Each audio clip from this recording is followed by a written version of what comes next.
अब झारखंड के किसानों को किसान क्रेडिट कार्ड यानी केसीसी के लिए लंबा इंतजार नहीं करना पड़ेगा।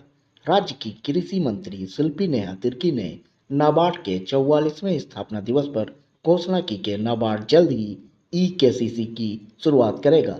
इसमें किसानों को मात्र 3 से 4 दिनों में केसीसी की सुविधा मिल सकेगी।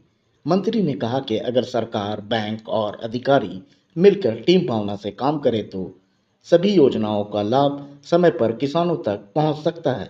उन्होंने यह भी कहा कि किसानों को उनकी ज़रूरत के अनुसार पूरा ऋण देना बैंकों की जिम्मेदारी है। जी के द्वारा ही स्थापित की गई थी, विशेष रूप से ग्रामीण क्षेत्रों के अर्थव्यवस्था को सुदृढ़ करने के लिए, किसानों के लिए एक स्पेसिफिक बैंकिंग इकोसिस्टम प्रोवाइड करने के लिए। इतने वर्षों में कई सारी उपलब्धियां इस संस्था की रही हैं। अभी भी बहुत लंबा समय और सफ़र तय करना बाकी है इस संस्था को, और झारखंड में जो कार्य यहाँ पे किया जा रहा है नाबार्ड के माध्यम से वो सराहनीय है, मगर बहुत अपेक्षा भी है इस संस्था से। और आशा करते हैं कि एफपीओस के माध्यम से किसान को और ज़्यादा से ज़्यादा सुदृढ़ नाबार्ड करेगी झारखंड में, क्योंकि सरकार को तो आप मदद करते ही हैं, सरकार लोन्स लेती है नाबार्ड से, मगर वो इम्पैक्ट हम तभी देख पाएंगे जब हम लोग किसानों तक वो सशक्तिकरण लेके जा सकते हैं। तभी किसानों की समस्या को बताते हुए आपने बताया मैम कि लोन लेने में किस तरीके की उन्हें तकलीफ हो रही है, बैंकिंग सिस्टम को काफी ज्यादा नहीं, देखिए बिल्कुल हम लोग तो क्योंकि जमीनी स्तर पे जाके किसानों से पूछते हैं, बात करते हैं, और ये कई बार निकल के आया है। और मैं इस बात को एसएलबीसी में भी मैंने रखा है कि जो किसान होते हैं वो बैंक टू बैंक जाते हैं, और आज के दिन में हमारी ही सरकार ने 50,000 से शुरू किया था, 2 लाख तक हम लोग लोन माफ़ी लेके गए। मगर तब भी देखेंगे एसएलबीसी में डायरेक्शंस आता है, उच्च अधिकारियों से बहुत साफ निर्देश रहता है, मगर तब भी जो छोटे छोटे बैंक्स में जो लोग होते हैं, मैनेजर होते हैं, सब जगह लोग एक बराबर तो नहीं है। हम समझते हैं लोगों के भावना भी एक बराबर सब लोगों के प्रति नहीं होता है, मगर फिर भी हम लोगों का प्रयास है कि किसानों को लोन लेने में कोई भी समस्या नहीं आए। और अगर अंडर फाइनेंसिंग कर रही है कोई भी बैंक, आवश्यकता है लोन का नहीं दे रही है, तो वो एक क्राइम है, क्योंकि किसान के पास इसके अलावे और कोई विकल्प नहीं है खेती के अलावे। दूसरा चीज़ है, अगर आपको 1 लाख रुपया किसान अप्लाई कर रहा है लोन के लिए और आप उसको 50,000 दे रहे हैं, तो 100% एनपीए में बदली होगा, वो कभी चुका ही नहीं पाएगा, क्योंकि आवश्यकता 1 लाख है और आपने उसको शुरुआती में ही 50,000 दिया है। तो ये चीज़ें हैं, मैं लगातार चाहे एसएलबीसी बैठक हो या इस तरह की नाबार्ड बैठक हो, लगातार इन किसान की ज़मीनी समस्याओं को मैं पटल में लेकर आती हूँ। मैंने समाधान भी देखा है उन चीज़ों का, मगर फिर भी जैसे मैंने कहा कि अभी लंबा सफ़र है और बहुत कुछ करना बाकी है। मैडम, ये राज्य में खेती बाड़ी की क्या स्थिति है जिस तरह से बारिश हुई? देखिए बहुत ही दुर्भाग्यपूर्ण है।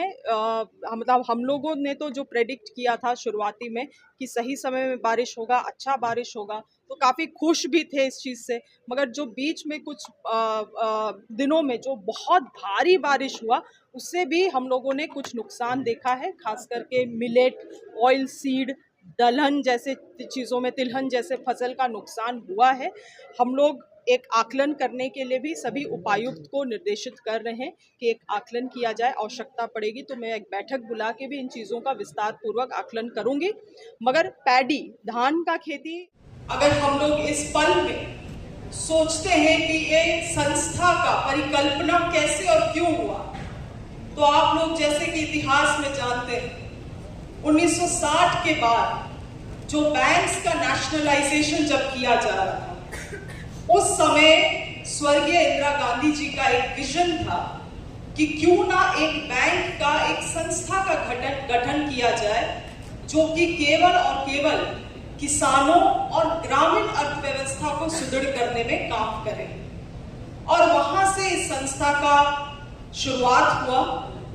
आज इतने वर्षों के बाद मैं आशा करती हूँ कि जिस विचार से इस संस्था का गठन किया गया था, उसमें तो 100% तो नहीं, मगर निश्चित रूप से कुछ चीजों को हम लोगों ने पाया, और अभी भी काफी लंबा सफर तय करना बाकी है इस संस्था को।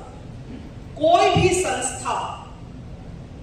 भी संस्था हो या कोई भी सरकार भी, अगर उसे हम कहें, किसी भी सरकार में भी देखा जाए या किसी संस्था को भी देखा जाए तो उसका जो भविष्य है, उसका कार्य है और उसका जो उपलब्धि है वो उस संस्था के सिद्धांतों से ही तय होता है। और वो सिद्धांत कहां से आता है?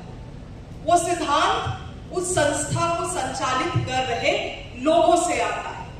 वो सिद्धांत उस सरकार को संचालित कर रहे नेतागणों से आता है।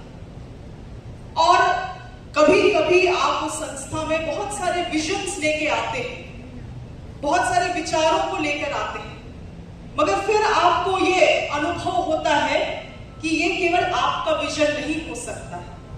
उस संस्था को उस लक्ष्य तक ले जाने के लिए आपके पूरे टीम का वो विजन होना चाहिए और आपको आपकी तरफ से ये प्रयास होना चाहिए कि अपने टीम को आप विश्वास दिला सके कि वो लक्ष्य तक हम पहुंच सकते हैं साथ में। आज झारखंड राज्य को भी इसी चीज की जरूरत है। मैंने अपने विभाग में इस चीज को अनुभव किया है कि हमारा कृषि विभाग ही ऐसा विभाग है जिसमें अनेकों योजना है, मगर हम लोग आइसोलेशन में काम कर रहे हैं। हम लोग अन्य जो सपोर्टिंग संस्थाएं हैं उनका बहुत तरीके से लाभ नहीं ले पाए हैं आज तक। हमारा ये लगातार प्रयास रहता है और कभी भी मुझे आवश्यकता पड़ता है तो मैं चाहे गौतम कुमार सिंह जी को या हमारे बीएयू के वाइस चांसलर सुनील दुबे जी हो या हमारे जीएम एसएलपीसी के गोंद जी हो, लगातार इन लोगों से संपर्क करके हम लोग